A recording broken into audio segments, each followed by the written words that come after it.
Swayam Prabha. Digital India. Educated India.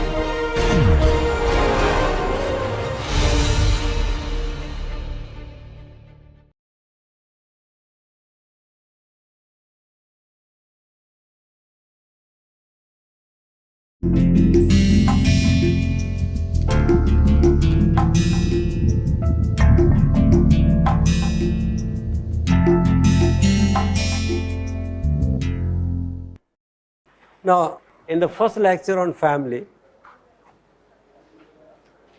I gave you George Peter Murdoch's definition of family,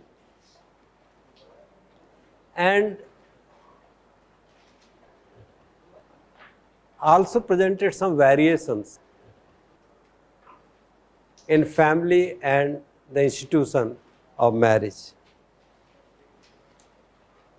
There are some other interesting variations, or at least for understanding the sociology of family.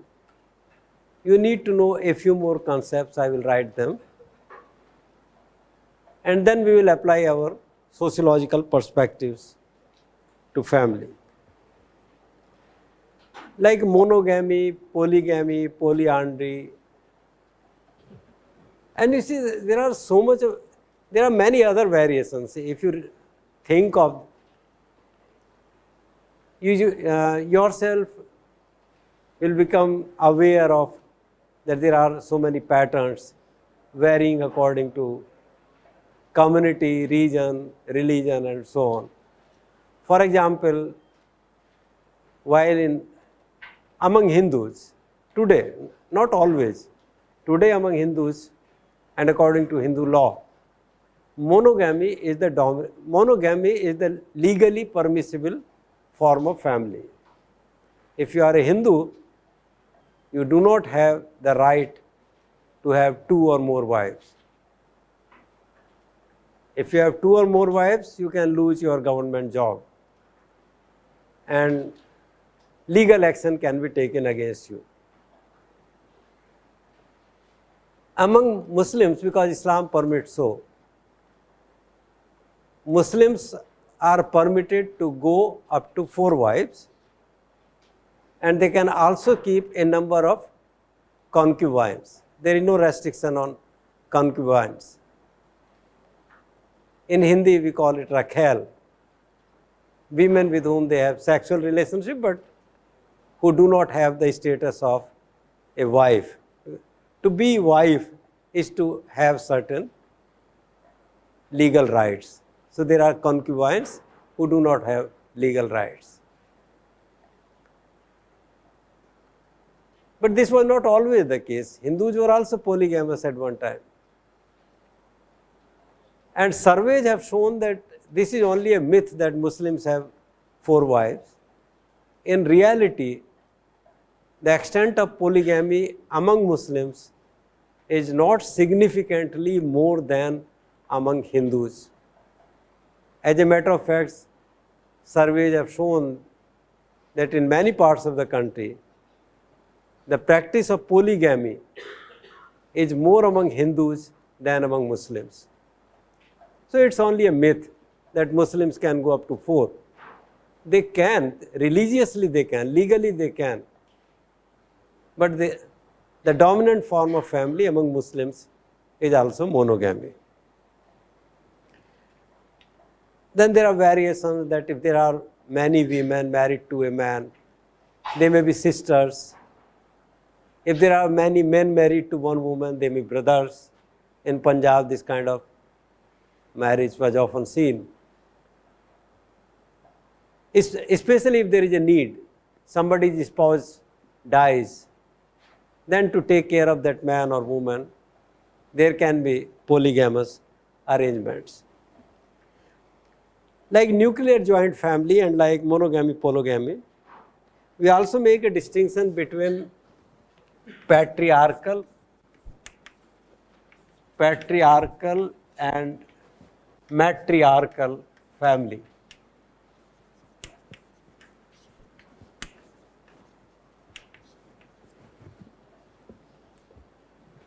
Or sometimes patrifocal.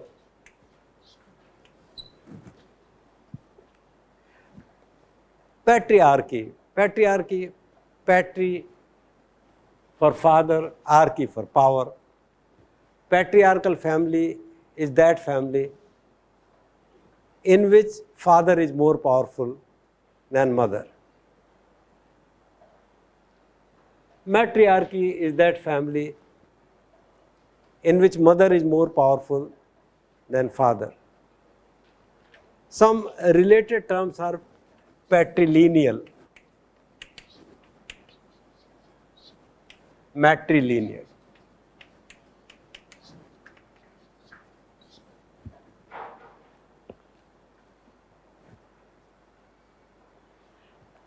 Patrilineal means that the lineage, the descent, comes from father's side. Matrilineal, mother's side.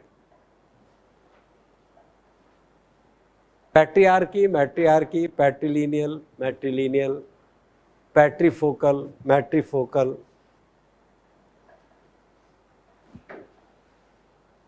Just now, Mr. Sarvendra Yadav was telling me that what I said about Tali right of Nair family can be better understood if I say that Nair family was matriarchal and matrilineal. I don't know whether you call it a weakness of sociology or the merit of sociology that it permits several interpretations.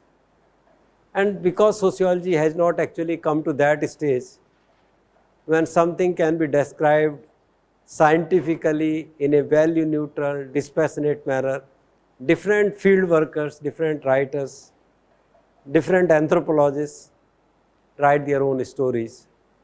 So the story of Tali right marriage, which I narrated here, was taken from the latest edition of M. Haralambus. In old Haralambus, which is there in our library, nothing is written about Tali women. It is only in the new edition of the book. In some other book, Mr. Yadav was referring to, Nair women or Nair community must be seen as matriarchal, matrilineal, matriarchal. Mother is more powerful. So, and it's matrifocal. After marriage, and he was telling me that this Tali or the first marriage takes place. What I read in Haralambus was that there is a Tali marriage before puberty, and after that other marriages are called Sambandham. One is Tali marriage, Tali right, and others are called Sambandham. Relations. Sambandh is a Sanskrit term for relations. Now I am told that in the version of this marriage written somewhere else, that this first marriage takes place with a Nambudri Brahmin. This is another interesting aspect. Yeah, I have also heard and I have also read this in some other context. Nambudri is a community of Brahmins in Kerala. Among Nambudris, only the eldest son is married. And the eldest son is married to a Nair woman through Tali right. If a Nambudri has, say, 5 sons, then only the first son will get married to a Nair woman or sometime to a woman of their own caste, Nambudri. Other Nambudris or the younger brothers are not legally married. Younger brothers of that Nambudri Brahmin are supposed to maintain only sambandham. Yadav also told me that what I described, that any Nair man can go to any Nair woman, that is not entirely correct. In the description that he read, he found that there must be some consent, some consensus between the men and the women. Actually, what I read, to justify that, Haralambos even said that because all Nair men have access to all Nair women or to women of lower caste. So when a Nair man in the night enters the house of a Nair woman, he keeps his weapons outside the house. So if any other Nair man comes and he sees that the weapons are there, that means some other Nair has entered the house. So this second latecomer will not enter the house and he will sleep in the veranda and go back before the day begins. By seeing the weapons at the door, the new visitor will simply sleep in the veranda and leave before the day starts. There are versions. And why this happens? This can happen. I understand why this should happen. Actually, as I said one day, that concepts are concepts and reality is reality. By using concepts, we are only trying to describe reality, but reality is not concept.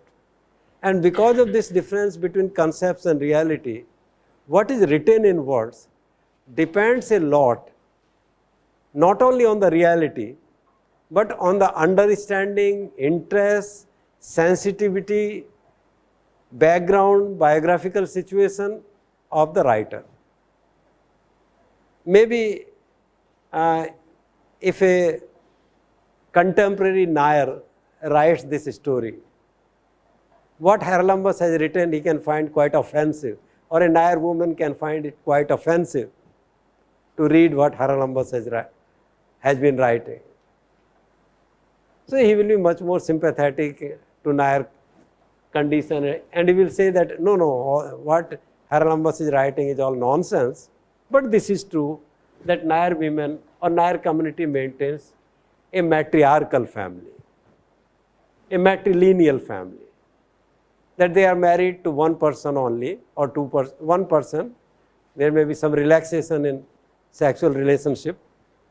Nair must have been a more permissive society, but marriage was done with one, Nambudri or Nair, with one person. And it is actually that person only who at the time of birth of a child takes the responsibility of providing for expenses of rites and rituals. So there are versions. And there have to be versions. If the backgrounds of different writers is different, it's after all not a science. But right now my purpose is only to explain the variations, to show the forms that family takes in different societies, and not get bogged down to what is happening in the Nair community, or is it good or bad. Sociologists are not to evaluate what is good or bad. Anything that exists, exists, and if it exists, there must have been some reasons. For example, just now Mr. Yadav told me that the reason why in John Sar Babar polyandry existed, one woman and several men, the purpose was to retain the family, the whole property, landed property in the family, and to ensure that the landed property does not get divided. Now in Nair family also, a woman after marriage remains in mother's family. Mother is more powerful, matriarchal, matrilineal. The lineage is from mother's side. And it's matrifocal because after marriage, they are living at their mother's place. It's a different story. In some other book I found another version, that It was matrilineal, matrifocal, matriarchal only for namesake. The actual power in that family was enjoyed again by a male, and that male was maternal uncle of a child. It was not woman, but woman's brother who exercised power in practice. So it's only a theory that women, that Nair society, Nair community was matriarchal, matrifocal, even there men were powerful. And similarly in many patriarchal societies or patriarchal, patrifocal forms, you will find that it is not the male head of the family who exercises power on new bride, but it is mother-in-law. Our TV serials, our stories, fictional works, history, religion is full of strange relationship between mother-in-law and daughter-in-law. So although we call it patriarch, yes, in one sense, our dominant Hindu family is patriarchal, patrilineal. Your father is Chakravarti, you are also Chakravarti. Your father is Sharma, you are Sharma. It does not matter what your mother is. Your father is Chakravarti, mother is Ghosh, but you remain Chakravarti.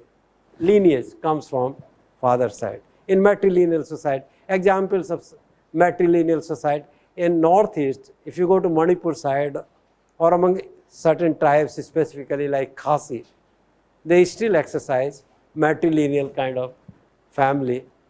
And I have heard that when boys from Northeast come to places like JNU for studies, they get a cultural shock because in boys, girls, because in their own community, a girl is more powerful. When a girl is born, the whole community celebrates. When a son is born, the community feels sad. So they come from matrilineal, matriarchal kind of system. And when they come to Delhi for studies, they find themselves in a very different world, which is patriarchal and patrilineal. So there is a cultural shock. It will take them some time to adjust in the new framework.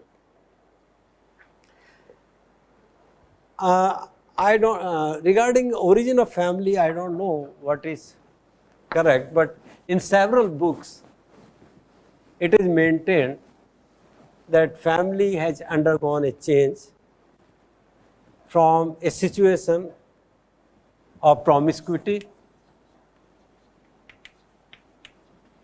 or group marriages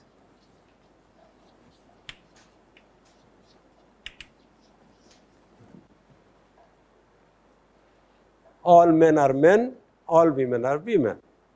All men are husbands, all women are wives. Promiscuity or group marriage to polygamy. As time passes, and once sociologists or anthropologists establish that there has been a trend like this, they must explain what happened. Why promiscuity or group marriages or collective marriages led to a system of polygamy, and from polygamy to monogamy. And today in post-industrial society, there are varieties of family. Not one type of family, varieties of family. This is, you can call tribe ancient. This is advanced agricultural.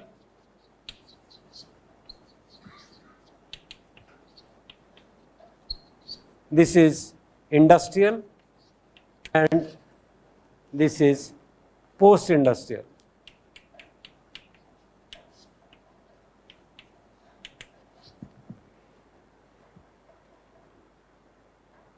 Varieties means, some examples of varieties, single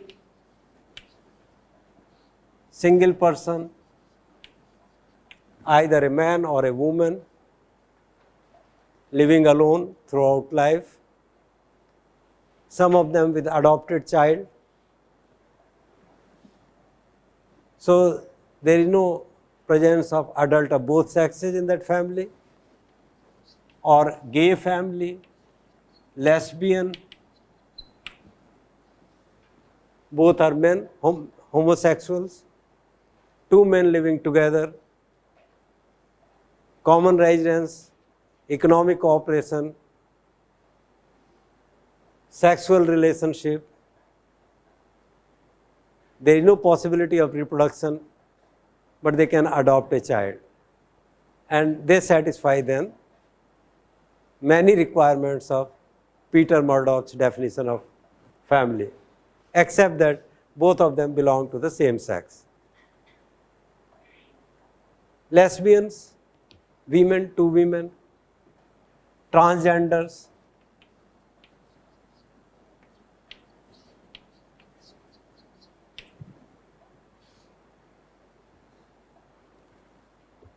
so it has become a matter of choice. It does not mean that monogamy has ended. There are the dominant form of family is still monogamy. In United States, in Europe, still majority of people live in monogamous family. And in monogamous family, it may be father-centered, it may be mother-centered. Among African Americans or blacks, mother-centered family of the type of Nair family is still very much in existence. And there are regions when divorce rate is high, then the women depend more on their own women relatives than on men. So they form a kind of collectivity and they live with their own or adopted children. So as time passes, the nature of family changes. What actually happened here cannot be known as such, but social scientists have drawn inferences about this from the studies of tribal society which are still living in primitive condition. And for example, in Central Australia, in the tribal communities of Central Australia, anthropologists found an interesting distinction according to age, that all the senior persons, means elderly people, all the elderly people of the community were called fathers and mothers. The term father was used for old men. All old men are fathers. All old women are mothers. All adult men are called husbands. All adult wives or adult women are called wives. All young males are called sons. All young females are called daughters.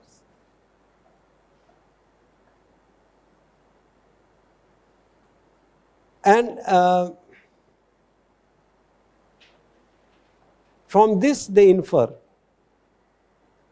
that there must have been a practice of collective marriage or group marriage or promiscuity in the tribal society in the past. And they draw inference that perhaps in the past, in primitive society or in ancient times, everywhere there must have been this kind of group marriage.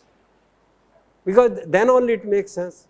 If all elderly people are father or mother, if all adults are wives or husbands, if all smaller ones are sons and daughters, then it indicates the prevalence of collective marriage. There are many other variations. Now,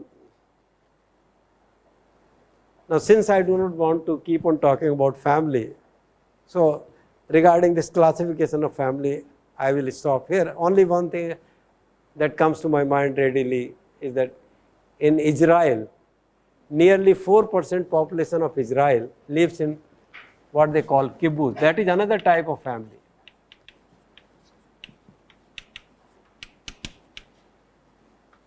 Kibbutz.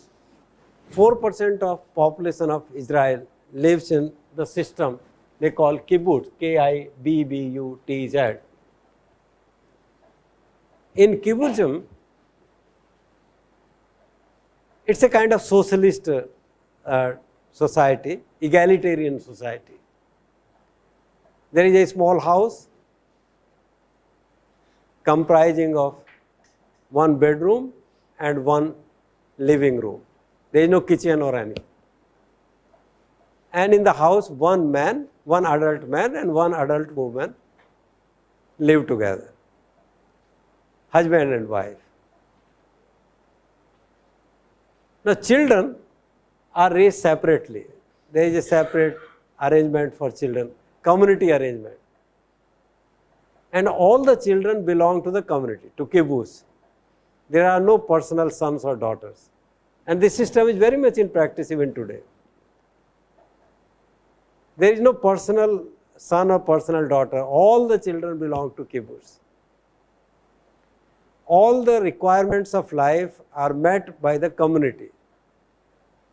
So for food, for services, for clothes, services, say as a barber, agricultural implements, religious services, all services are common. Initially, when children are small, parents can spend a few hours with their own children at the place where children are kept. You know, some kind of say hostel or children's home. All children are separated from their parents. So only initially, and that is called fun time. That has nothing to do with socialization of children or inculcating norms and values of society. Fun time. Parents can spend some time with their children when children are small. That is fun time. That has nothing to do with meeting the requirements of children or socialization. That is also a kind of family. What will you say? Whether George Peter Murdoch's definition applies to that family or not? Some people will say, yes, it applies to that also. Some say, there is a controversy. So family has changed. The kind of family we have in mind today, monogamous family, this is the product of industrial society. Now, some ideas on family, or theoretical perspective on family, I will just indicate 2 or 3. Functional perspective, cooperation and conflict. In the context of cooperation and conflict, I mentioned functionalism,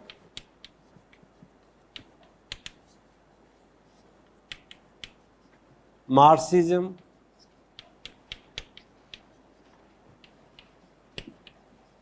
interactionism. This is micro theory and these are macro.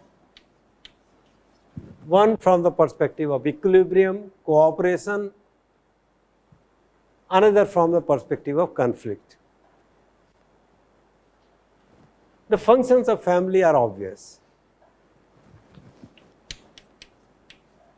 Functions of family. Peter Murdoch's definition itself shows what are the functions of family.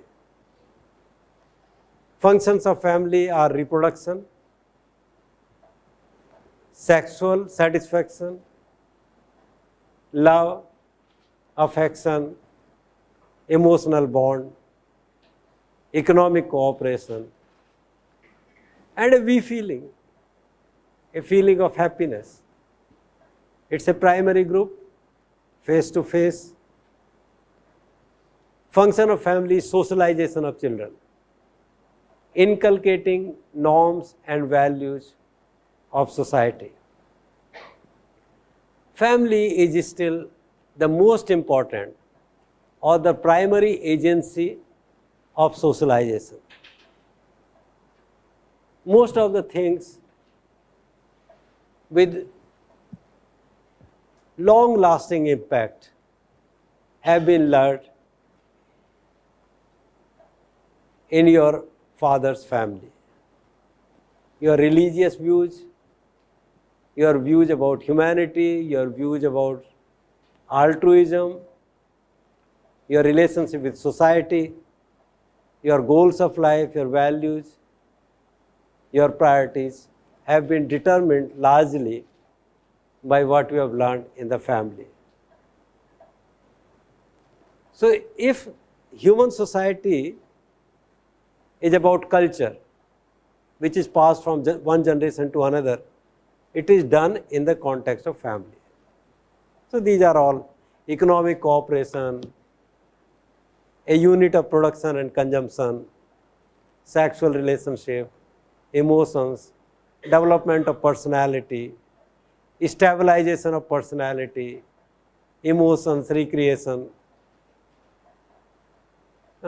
These are the functions of a family which are very much part of the definition of George Peter Murdoch.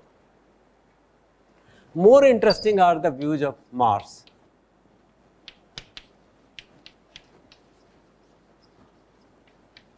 Now, Marx follows that line of research in which it is believed that at one time family was matrilineal, matriarchal. Ancient society, agricultural society, pre-industrial society, they had matrilineal, matriarchal society. Gradually, with industrialization, or a little before that, in advanced forms of feudalism,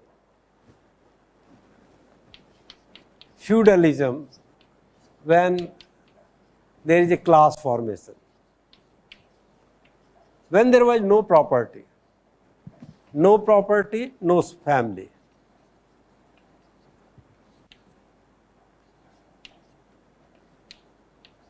In the sense in which we understand the term family. There was no property, no surplus. The whole wandering and food gathering or hunting group collected food from hunting, from forests, roots, fruits, herbs, consumed together and lived like men and women. There was no family, no class, no family, no property. When there is no property, there is no need for family. But now in feudal society, or as society advanced and private property emerged. So some people have property, others are propertyless. Those who have property, they want to ensure that their property remains with them, but they will die. So it was in that context, in the context of class formation, when there is private property, then desire to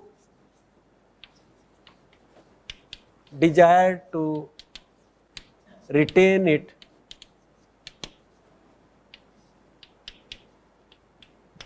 in the family. How can that desire be met? That desire can be met by having one or two wives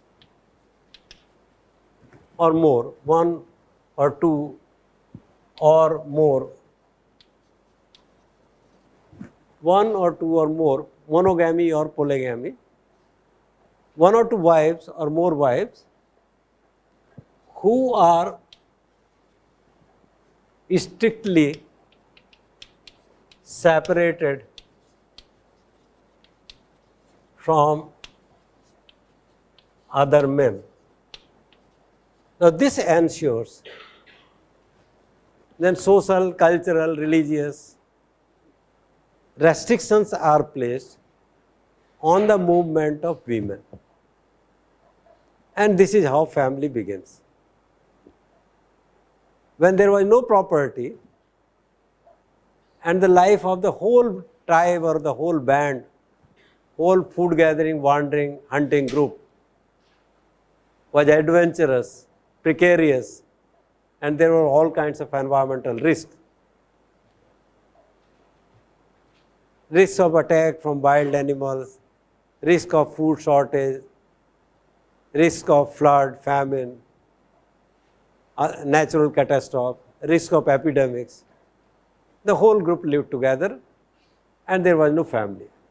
If at all, based on the works of some anthropologists, Friedrich Engels, a close associate of Karl Marx, believed that 90% of the time in human history has been spent in that state in which woman was more powerful. But with emergence of property, there is a downfall of women's status. The reason is this, that there is a private property and the estates, the feudal lords, the owners of agricultural land or the managers, possessors of agricultural land, or the owners of means of production in general. Land is specific to feudal society. You can call it means of production in general. That those who own means of production in capitalist society, industry, raw material, land, shares, debentures, the owners of means of production who have a lot of private property, they desire to retain their property with them only or with their biological heirs, their own biological heirs. How can they ensure that their property remains with them or their own biological heirs? That is by marrying one or two or more women and putting restriction on their movement so that they do not come in contact with other men.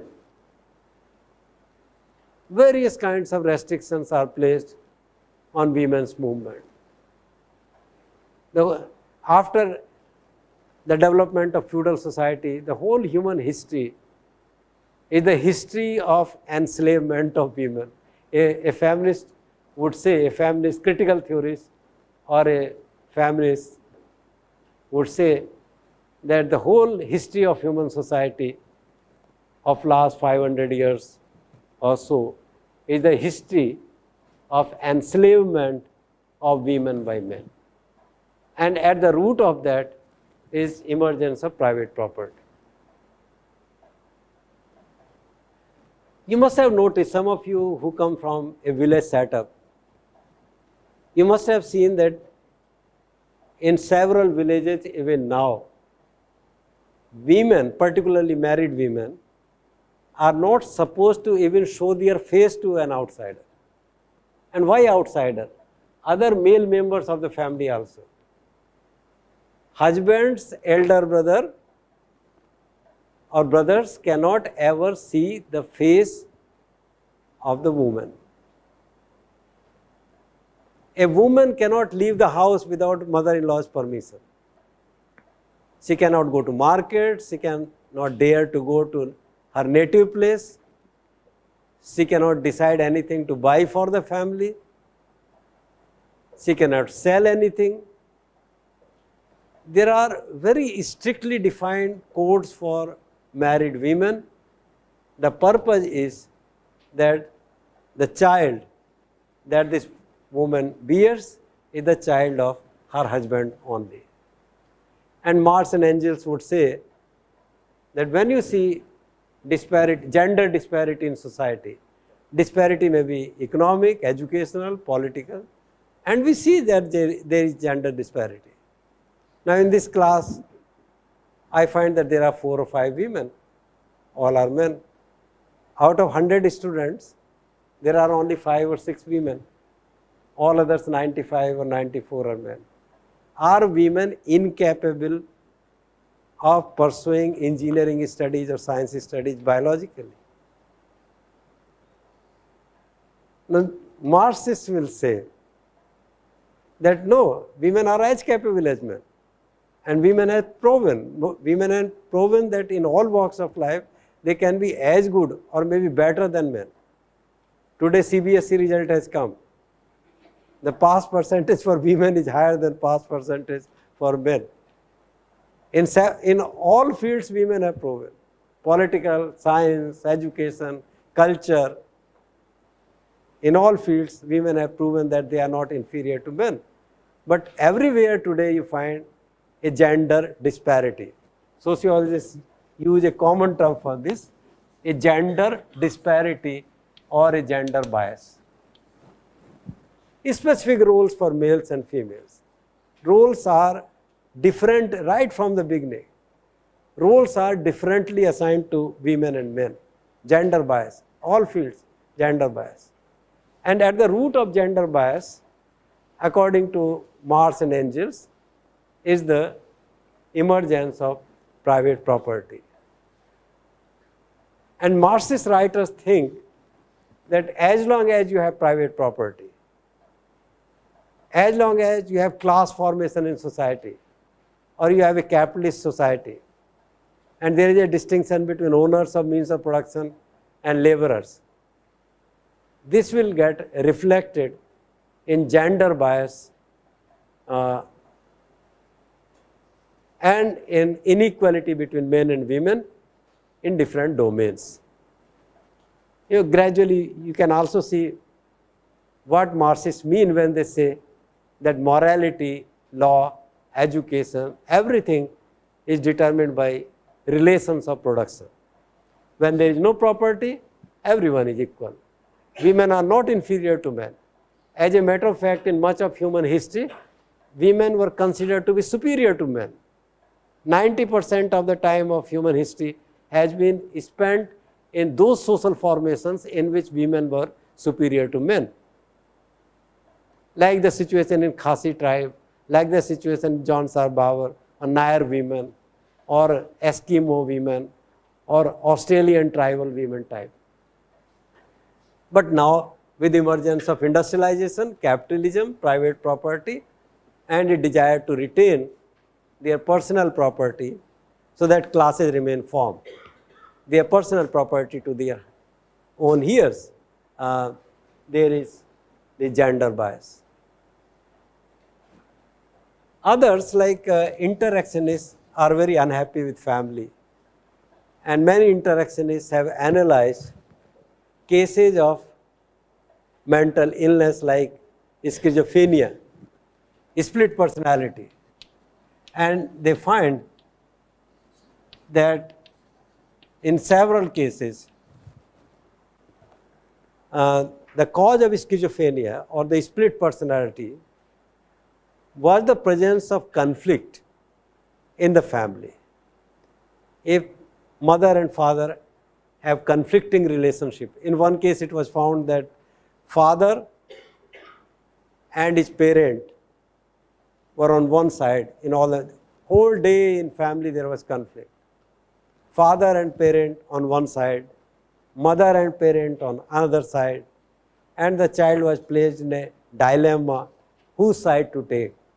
And this child gradually developed a personality, a split personality, or schizophrenia, a psychological disorder. The reason was a split, a conflict in the family relationship.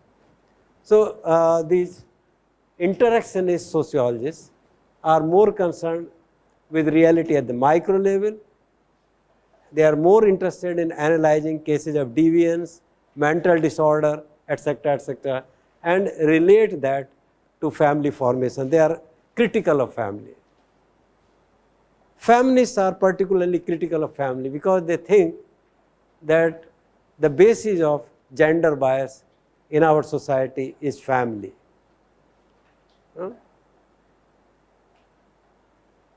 And they think that if women are to acquire their rightful place in society, then family must be attacked. Interestingly, family survives, but on some or other ground, several people, leaders, ideologies, organizations, states have been attacking the family system. Feminists do not want family because they think that family is the infrastructure on which the superstructure of inequality between men and women has been developed. Marxists do not want family, because for Marxists, family is associated with private property, and that means the basic inequality between men and women will go only at that time when the class inequality will vanish. And class inequality can vanish in a socialist society when means of production have been collectivized and there are no individual or private owners of means of production. Ironical, if you do not agree with Marx, it looks like the same kind of thing, utopia, as during the freedom struggle, everyone believed under the leadership of Gandhiji that after independence, a kind of Ram Rajya will come, and in Ram Rajya, there will be no problem of any kind. No regional inequalities, no caste differences, no economic inequalities, no corruption, no bribe, no dishonesty, no fraud, a moral society of equals. And everybody believed in that. Students, tribals, men, women, poets, historians, writers, people belonging to different regions, cultures, religions, Ram Rajya has not come. And likewise, in socialist society also you find that although means of production have been collectivized, but the disparity between men and women continues, but it gets reduced. It gets reduced. In China, in erstwhile Soviet Russia, women were quite powerful. I was telling that in Soviet Russia, Marxist-Leninist party continued to attack family for a long time. They wanted that family be abolished. There is a society of equals, means of production are collectivized, there are no classes, everyone is equal. So in that society of equals, let people live with persons of their liking, and actually in that society only true liking, true emotions, true love, true affection will come. Today behind love and affection, most of the time it is some kind of economic exchange. When that economic exchange goes, then only we will have true love, true affection.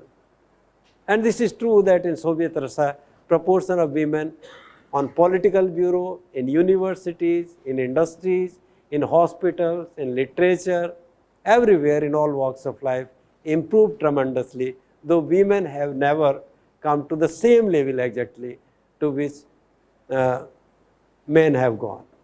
China also, but despite all the efforts of Chinese society, problems of women have remained, and therefore feminists say that the problem, feminist perspective, feminists say that the problems of women are universal and they have nothing to do with religion or ideology or region or this or that.